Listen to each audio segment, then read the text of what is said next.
And that was Fettuccine, composed by Rigatoni.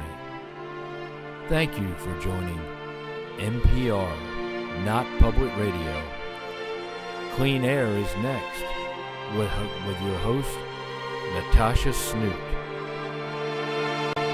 Before we go to Clean Air, remember to support your local NPR channel.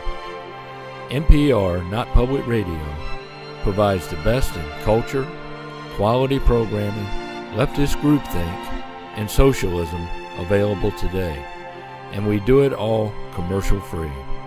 This segment was brought to you by ExxonMobil, the RAND Corporation, Microsoft, the Wall Street Journal, the New York Times, and British Petroleum.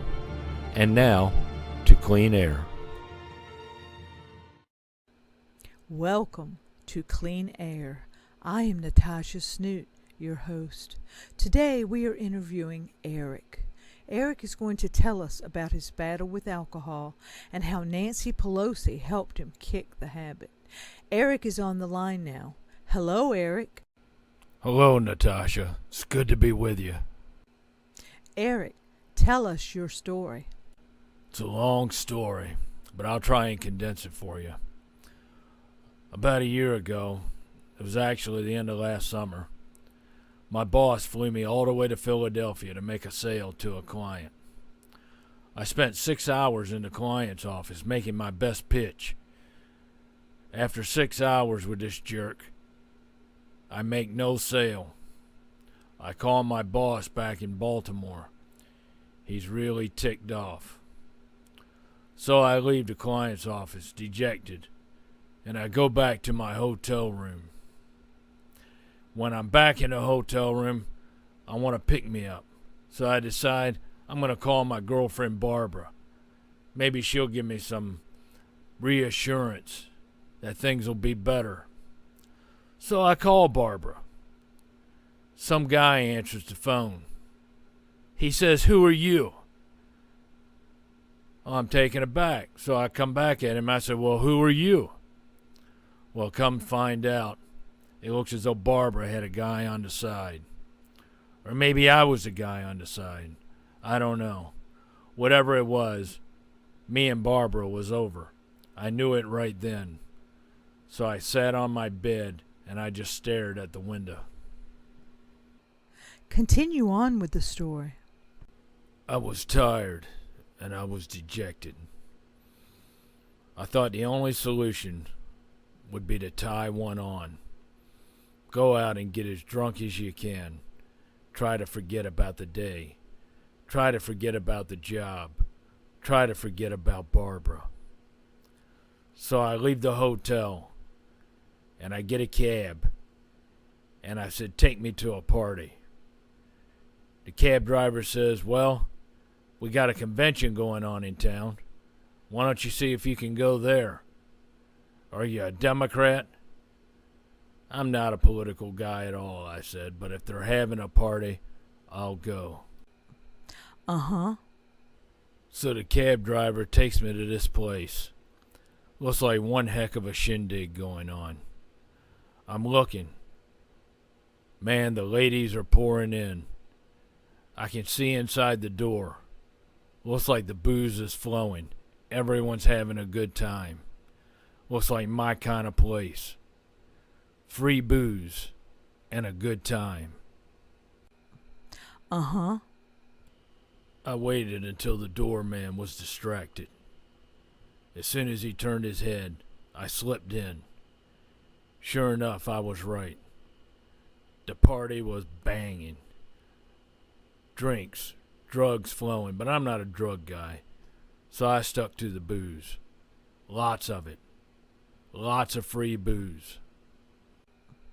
Uh-huh. Well, the party kept going till 2 a.m. By then I was drunk. Blind drunk. Stupid drunk. I was dancing, thinking I was looking cool, but I was looking like a fool, and I know it. Next thing I know, this chick walks up to me.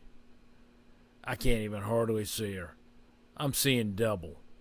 But hey, I don't care, 'cause I'm drunk. And the chick says, "Hey, want to come to my room tonight?" I said, "Sure, baby." And she says, "How about my two girlfriends?" This chick's talking about a foursome. Then what happened? I woke up because the sun was shining in my eyes. I had a bad taste in my mouth. Real bad.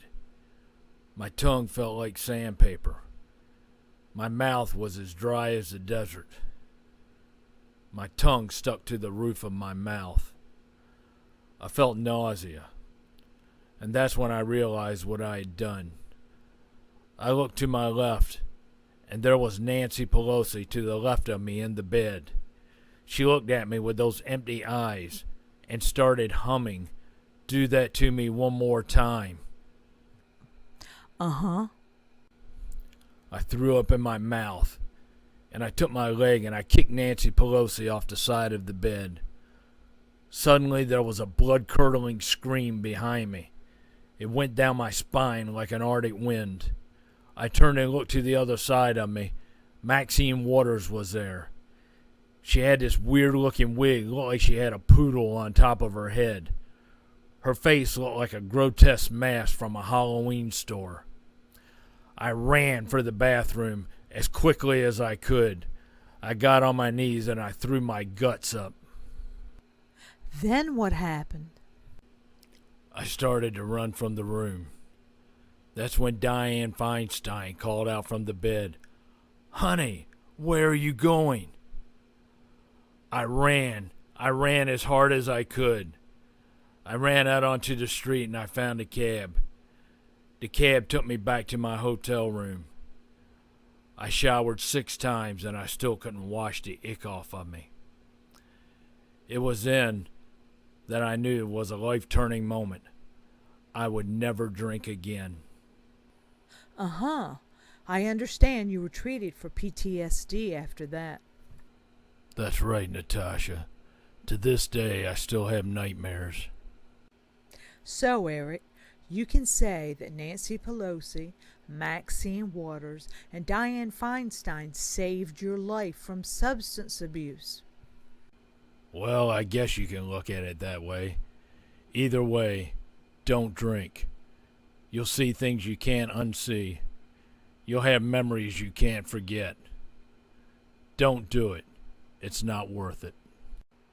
You have been listening to Clean Air with your host, Natasha Snoot. Please join us for tomorrow's show, where we will be interviewing some deplorables who voted for Donald Trump. Thank you.